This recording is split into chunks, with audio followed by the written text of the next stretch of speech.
Aku dikenal sebagai penakluk terbesar dalam sejarah manusia.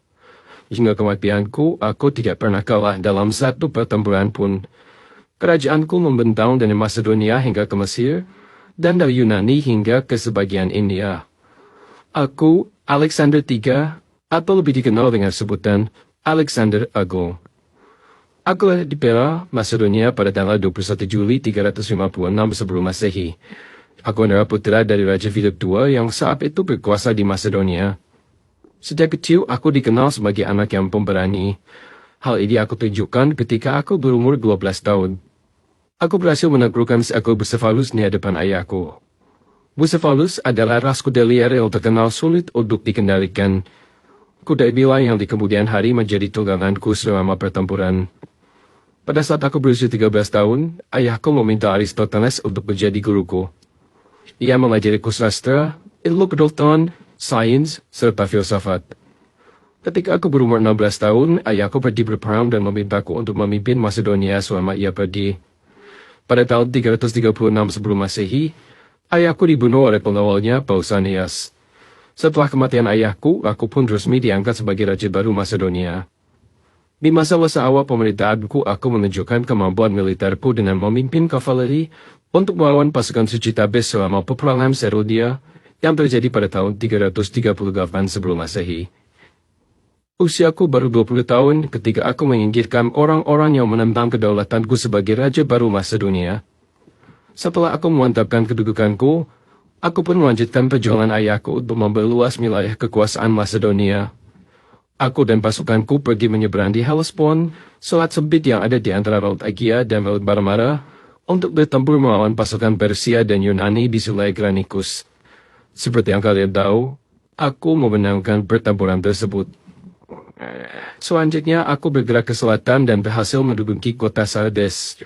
Perjalananku kemudian berlanjut hingga hari Karnasus. Di sana, prajuritku menghadapi pertempuran yang cukup sulit. Kami berhasil mengepung pasukan Persia, namun kami belum bisa mengalahkannya. Kesempatan ini digunakan Raja Darius III untuk mengumpulkan pasukan Persia dalam jumlah besar. Pada tahun 333 sebelum Masehi, aku bersama pasukanku berhadapan dengan pasukan Persia yang berhasil dikumpulkan Raja Darius III di kota Issus di selatan Turki. Meski pasukanku kalah jumlah, tetapi pengalaman dan tekad yang kami miliki berhasil membuat kami mengalahkan pasukan Persia dan mengklaim kekayaan yang dimiliki kerajaan tersebut. Kekalahan itu membuat Raja Darius III melarikan diri dan meninggalkan seluruh keluarganya.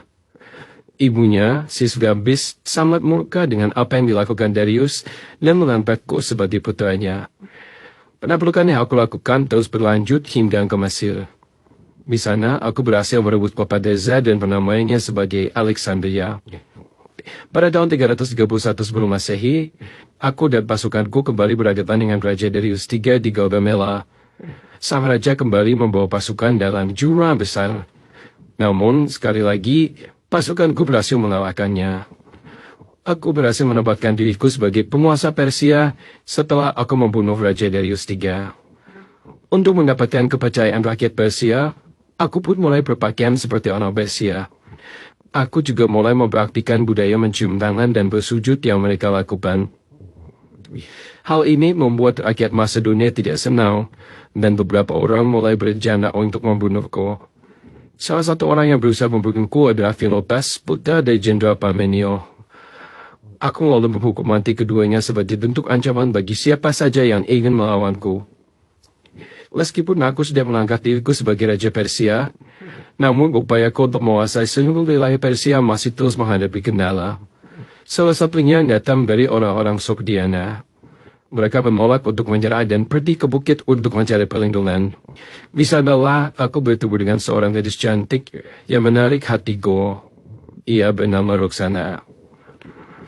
Meskipun dia adalah seorang Sogdiana, hal itu tidak mencegahku untuk menikahinya. Roxana pun menjadi istri pertamaku dan dia menemaniku dalam perjalanan penaklukanku selanjutnya.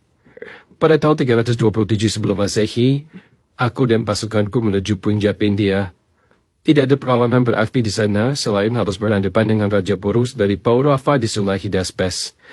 Porus dan pasukannya memang tidak memiliki pengalaman berperang seperti pasukanku. tetapi mereka mempunyai senjata rahasia. Mereka menggunakan gajah sebagai alat untuk berperang. Meski demikian, aku berhasil mengalahkannya. Dalam peperangan ini, sayangnya aku kehilangan kuda kesayanganku Bucephalus. Untuk menangnya, aku mengambil salah satu kota di Punjab dengan nama Bucephala. Kemenangan demi kemenangan yang aku raih, membuatku semakin bernafsu menguasai Mia.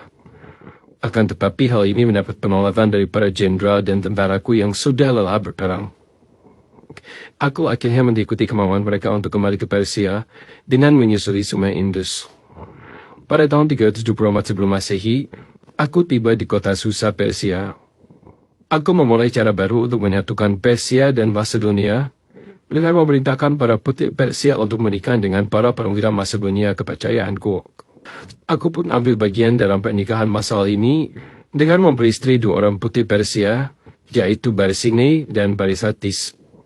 Di tahun yang sama, aku menghadapi salah satu kehilangan terbesar dalam hidupku. Sahabat yang sangat aku cintai sekaligus jenderal terdekatku, Hephaestion, meninggal dunia. Aku sangat terpukul dengan kematiannya dan tenggelam dalam kesedihan. Setahun setelah aku berhasil menjadi pemimpin besar dengan menaklukkan Persia dan meredakan patah hatiku akan kematian Hephaestion, aku pun mulai berencana untuk menaklukkan Arab. Akan tetapi, rencana ini tidak dapat aku realisasikan karena aku tiba-tiba meninggal dunia. Setelah bertahan hidup melewati pertempuran demi pertempuran, aku akhirnya meninggal dunia pada tahun 323 sebelum Masehi dalam usia 32 tahun. Tidak ada yang tahu penyebab sebenarnya kematianku tersebut. Selama masa penaklukanku, aku berhasil membangun kota-kota yang maju dan menjadi pusat kebudayaan dunia hingga saat ini. Sejarah penaklukanku pun menjadi kisah yang menginspirasi banyak penakluk-penakluk lain di dunia. Sayangnya, ketika aku meninggal, aku tidak menentukan pewaris. Saat itu Roxana sedang hamil anak pertamaku dan tidak ada yang mengira bahwa di puncak kejayaanku, aku akan meninggal tiba-tiba. Setelah kematianku, istriku dan anak lelaki kami menjadi incaran para jenderalku yang saling merebut kekuasaan. Roxana dan putraku dibunuh saat ia berusia 14 tahun. Sepenuhnya menghapus garis keturunanku dari muka bumi.